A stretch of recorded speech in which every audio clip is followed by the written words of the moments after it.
ఇక్కడ మనం చూడొచ్చు. ఇదిగో ఇక్కడ మనం చూస్తున్నాం. సో ఇలా ఉంటుంది. మనం చూస్తున్నాం మచిలీపట్నానికి 190 కిలోమీటర్ల దూరంలో ఉంది, కాకినాడకి 270 కిలోమీటర్ల దూరంలో ఉంది, వైజాగ్కి 340 కిలోమీటర్ల దూరంలో ప్రజెంట్ ఇక్కడ కేంద్రీకృతమై ఉంది. ఈరోజు సాయంత్రానికల్లా ఆంధ్రప్రదేశ్ మీద పూర్తి స్థాయిలో తన ప్రభావాన్ని చూపించబోతుంది. కాకపోతే ఒక చిన్న డిఫరెన్స్ ఇక్కడ మనకు కనిపిస్తుంది. పూర్తి స్థాయిలో ఇలా పైకి వెళ్తుంది అనుకున్నటువంటి తుఫాన్ ఎఫెక్ట్ కొంచెం డౌన్కి కనిపిస్తుంది. అంటే ఇక్కడ మచిలీపట్నం నుంచి విజయవాడ వైపు కూడా ఈ కింద వైపు కూడా ఎఫెక్ట్ చాలా ఎక్కువగా ఉండే అవకాశం ఉంది. కాబట్టి ఖచ్చితంగా నెల్లూరు పరిసర ప్రాంతాల్లో కూడా భారీ వర్షాలు ఉండే అవకాశం ఉంది. చెన్నైకి అనుకున్న దానికంటే మరింత పెద్ద ఎత్తున వర్షాలు నమోదయ్యేటువంటి అవకాశాలు కనిపిస్తున్నాయి. సో కేర్ఫుల్గా ఉండండి. నెల్లూరు, చిత్తూరు, ఈ రాయలసీమ ప్రాంతంలో కూడా వర్షాలు భారీగా పడేటువంటి అవకాశం ఉంది. సహజంగా రాయలసీమ ప్రాంతంలో ఆరెంజ్ అలర్ట్ నుంచి ఎల్లో అలర్ట్ మధ్యలో ఉండేటువంటి అవకాశం ఉంది. తీవ్రత అనుకున్నాం, బట్ ఇప్పుడు పూర్తిగా చేంజ్ అవ్వడాన్ని మనం చూస్తున్నాం. పరిస్థితి మారిపోతుంది. ఇక్కడ ఖచ్చితంగా వర్షాలు ఉండబోతున్నాయి. వైజాగ్లో ఎఫెక్ట్ యాజ్ యూజువల్గా ఉన్నప్పటికీ కూడా తన పరిధిని విస్తరించుకుంటుంది. ఇదిగో అసలు కాన్సన్ట్రేషన్ మనం చూస్తున్నాం.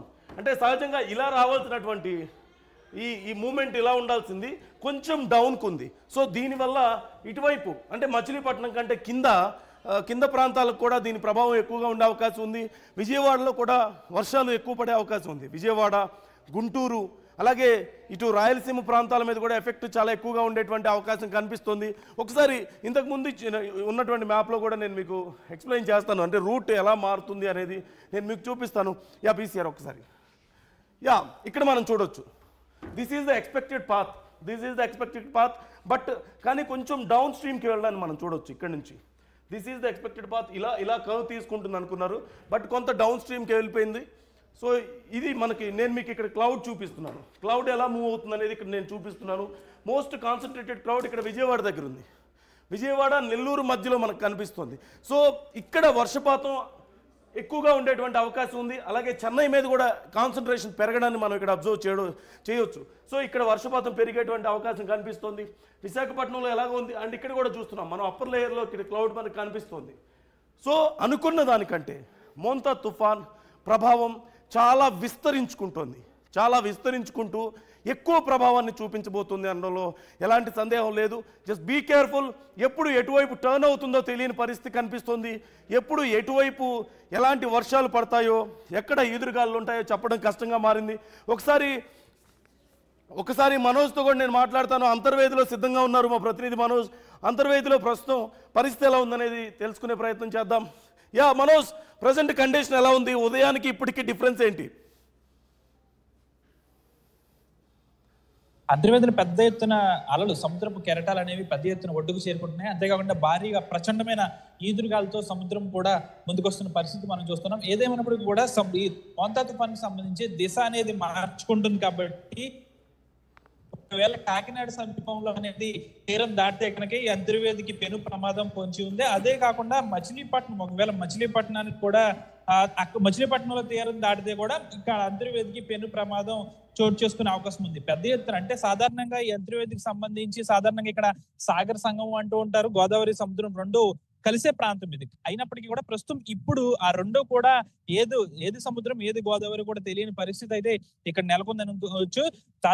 సాధారణంగా మనం ఎక్కడైనా తుఫాన్లు ఏర్పడితే తీరం దాటే సమయంలో వచ్చే గాలి ఇప్పుడు వీస్తుంది. అంటే ఇప్పుడు ఈ మోంతా తుఫాన్ మన ఏరియాలో కనుక తీరం దాటితే అసలు ఈ గాలులు అనేవి ఎటువైపు ఉంటాయి, అసలు ఇంకా ఏ ప్రాంతం ఏమి ఎఫెక్ట్ అవుతుంది అనేది ఇంకా అసలు చెప్పలేని పరిస్థితి నెలకొంది. ఎందుకంటే ఈ అంతర్వేది పరిసర ప్రాంతాల్లో ఎక్కువ తీర ప్రాంతం ఉంటుంది కాబట్టి ఎక్కువ మత్స్యకారులు ఉంటారు. ప్రస్తుతం ఈ మత్స్యకారులందరినీ కూడా పునరావాస కేంద్రాలకు తరలించారు. బీచ్ వద్ద సాధారణంగా ఇప్పుడు నిర్మానుష్య ప్రాంతం నెలకొంది. సాధారణంగా ఈ ప్రస్తుతం భయాందోళన పరిస్థితి అయితే ఇక్కడ నెలకొంది. పెద్ద ఎత్తున ఈదురుగాలతో పాటు పెద్ద ఎత్తున అలల ఉధృతి ఎగిసిపడటంతో ఒక్కసారిగా భయభ్రాంతులకు కూడా ఇక్కడ స్థానికులు అయితే గురవుతున్నారు. స్థానిక ఎమ్మెల్యే రాజోలు నియోజకవర్గ ఎమ్మెల్యే దేవ వరప్రసాద్ కూడా పునరావాస కేంద్రాలను అయితే సందర్శించారు. ఎవరు కూడా ఇళ్లలోంచి బయటకు రావద్దంటూ కూడా హెచ్చరికలు జారీ చేశారు. ముఖ్యంగా అంతర్వేదితో పాటు తీర ప్రాంత ప్రజలు ఎవరు కూడా ఈ మధ్యాహ్నం నుంచి కూడా ఎవరు బయటకు రావద్దంటూ కూడా అధికారులు హెచ్చరిస్తున్నారు. ఎప్పటికప్పుడు మొబైల్ ఫోన్లకి బల్క్ మెసేజెస్ అనేవి కూడా పంపుతున్న పరిస్థితి కూడా నెలకొంది. సాధారణంగా పెను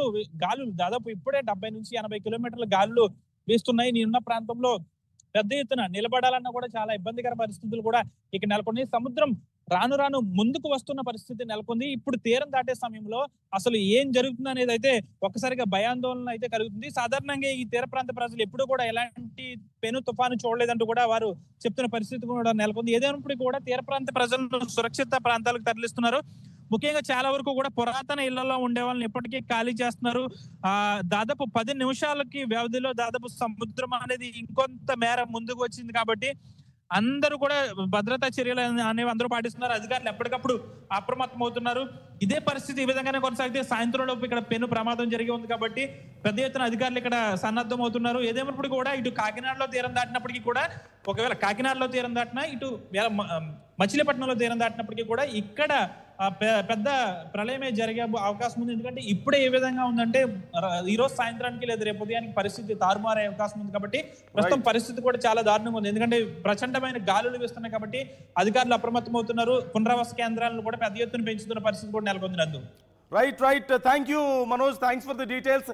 ఇక్కడ ఒక విషయం గమనించాలి, దిశ మార్చుకోవడం అంటే పూర్తిగా ఎటు టర్న్ అయిపోవడం లేదు, కాకపోతే ఇంపాక్ట్ ఉండేటువంటి తన పరిధిని విస్తరించుకుంటుంది మోంతా తుఫాన్. అంటే మనం సహజంగా ఎక్స్పెక్ట్ చేసింది కాకినాడ